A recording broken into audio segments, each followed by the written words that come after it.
আপনারা আমাকে 13 বছর পরীক্ষা করেছেন। আমি চেয়ারম্যানের বয়স যদি 13 হয়, আমার বয়স 56। যে কয় বছর আল্লাহ বাঁচায় রাখে, আমি আল্লাহর কসমকারী বলতে পারবো এই বালডিলের দিলতলি 1 নম্বর ওয়ার্ডের মানুষের কাছে আমি আজীবন ঋণী থাকবো।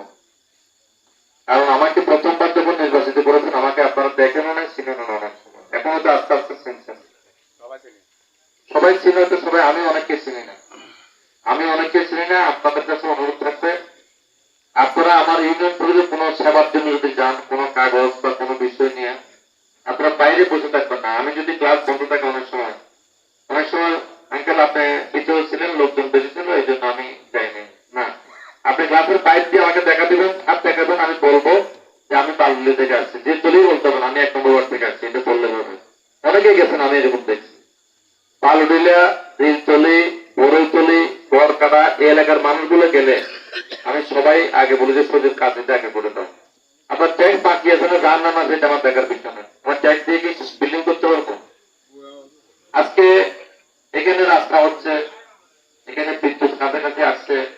আমি আবার একটা উদ্যোগ নিয়েছিলাম, অন্তত বাজার সাথে সাথে বিদ্যুতায়িত করতে পারে। আপনার সাইড কানেকশন করতে জ্বালাবেন, সাইড কানেকশন বছরের পর বছর জ্বালানো যায় না। এটাও তো আপনারা চেয়ারম্যানের কারণে আপনারা জ্বালাচ্ছেন। কালকে বলে প্রস্তুতের কাটে দেবে। অনেক অভিযোগ আমাকে বলতে হবে, ভাই এরা বিদ্যুৎ পায় না, একটা বাজার, এরা সম্পৃক্ত, এদেরকে সাইড কানেকশন দিলে সমস্যা করেন না। টিউবওয়েল, আপনি একটা টিউবওয়েল বসেছেন, টিউবওয়েলের হাতল যেটা আছে আমরা পানি চাপি, এরকম একটা গ্লাস বলছি, আমরা কলসটা বসেছেন। এভাবে টিউবওয়েল চাপের সাথে যদি পানি যদি কলসিতে পড়ে, 3 চাপ বা 10 চাপ দিলে পানি পুড়ে যাবে। এখন টিউবওয়েল আর কলসির মুখটা মিলে দেয়। বাস্তবায়নের দায়িত্ব আপনাদের, উন্নয়নের দায়িত্ব আমার, আমাকে শিখাইতে হবে না। এমন কোন ব্যক্তি বলতে পারবে না তাই আমি এখানে আসি, চ্যালেঞ্জ করলাম এই দিলতলি রাস্তার জন্য। আপনারা কি আমাদের কাছে আন্দোলন করছেন, স্মারকলিপি দিয়েছেন, মানপত্র দিয়েছেন, অভিযোগ করছেন? আমি করিনি।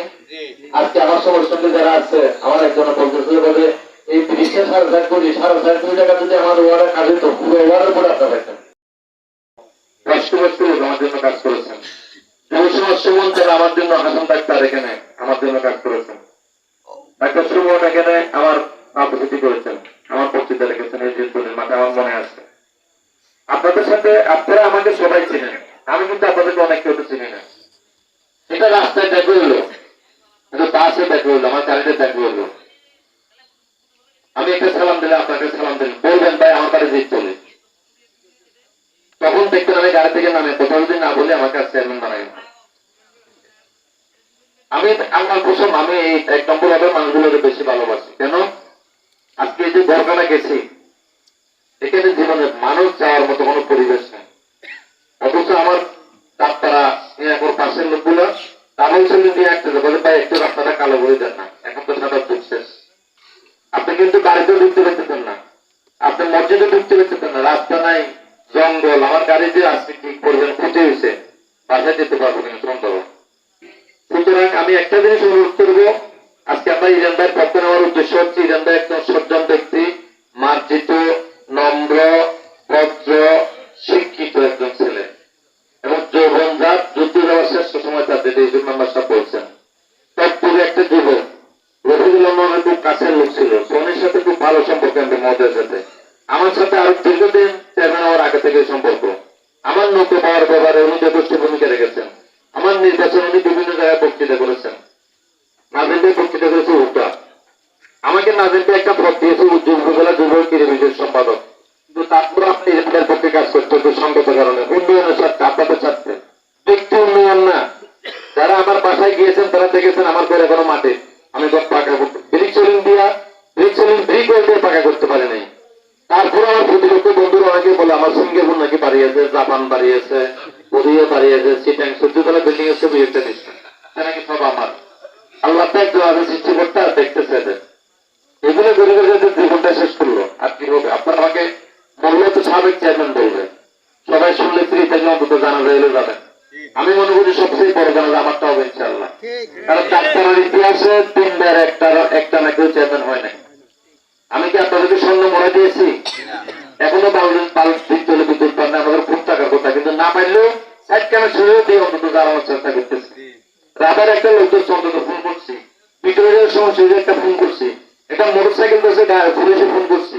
কোন জায়গায় কোন সময় আমার ফোন কোন জায়গায় যাচ্ছে না, প্রত্যেকটা দিন তো আমি এগুলো নিয়ে আসি। আমি একমাত্র বিক্রমী চেয়ারম্যান, আমি শুক্রবার অফিস করছি। গতকালকে একটা সিডিএস আমার মোবাইলে কর্মদিবসের চেয়ারম্যান সাহেবের প্রবেশ করে আমি প্রত্যেকটা কর্মদিবস মানে রোববার, সোমবার, মঙ্গলবার, বুধবার, বৃহস্পতিবার। তা আমি যে শুক্র শনিবার অফিস করে আমাকে ওভারটাইম দেয়। আপনারা কি আমার বেতন সম্পর্কে জানেন কত? 4,200। তাও 6 মাসে 7 মাসে একটা দেয়। 4,200 টাকা একটা মাসে এটা হয়। গাড়ির তেল খরচ হবে। পড়শির আমরা পাত থেকে উঠলে একটা গরম পানি দিয়ে দৌলে দৌলে দেয়, সেখানে তো 500 টাকা দেয়। তো মাসে 8টা পেয়ে গেলে তো আমার 4,000 টাকা চলে যায়। এগুলো একটু মনে রাখবেন। আর আমি আপনাদের লোক, কাছের লোক, আপনারা আমাদের লোক।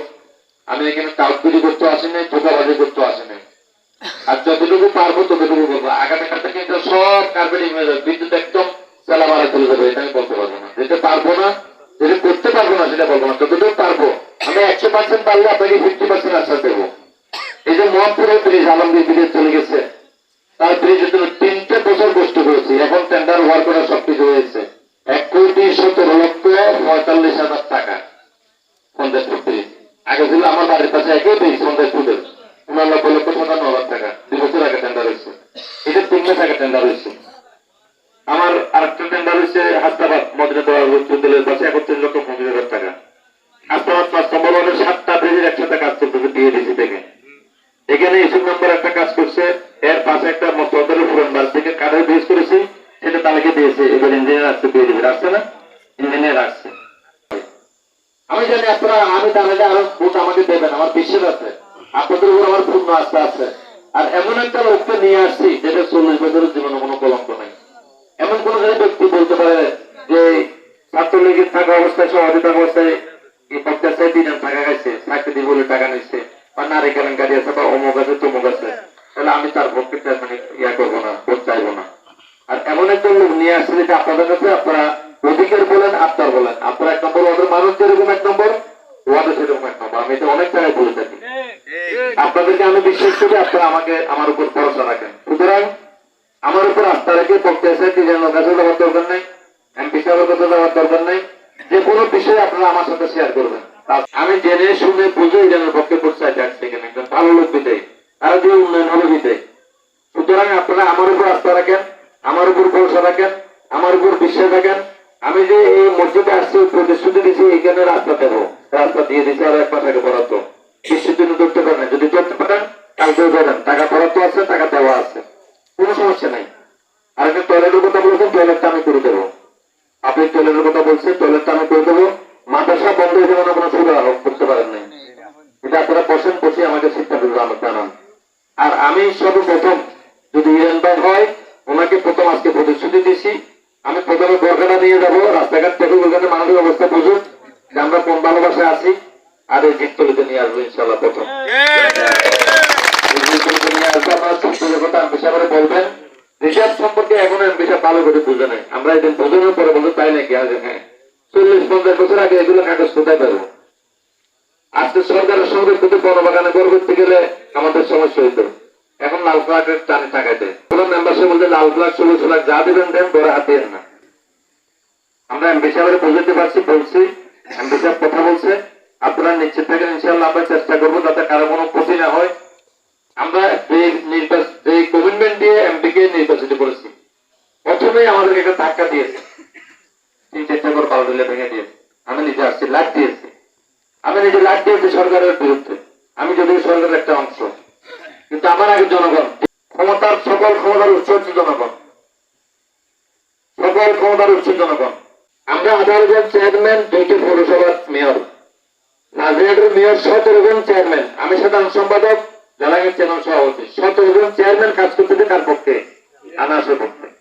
17 জন চেয়ারম্যান দেখে নামছে, এরা কি সবাই বেকুব? আর এত বেকুব বলে আমাকে চেয়ারম্যান বানাইছেন। আবার মা বোন যারা আছে, আমার আঙ্কেল যারা আছে, আন্টি যারা আছে, আত্মীয় যারা আছে, সবাই মেসেজ দিয়ে দেবেন যে চেয়ারম্যান সাহেব আসছিল, আমাদের কাছে পৌঁছাতে না, আমরা একটা ভোট দিতে হবে। আপনারা যদি 1 নম্বর ওয়ার্ডে আমাকে যদি ভোট দিয়ে দিয়েছেন, আমার ইজ্জতটা যদি 21 তারিখ রক্ষা করেন, আমিও ইনশাআল্লাহ আপনাদের দিকে সর্বশক্তি দিয়ে চেষ্টা করবো কাজ করার জন্য। এই প্রত্যাশা আশা ভরসা আপনাদের উপর আছে দিলে আজকে এখানে ছুটে আসা।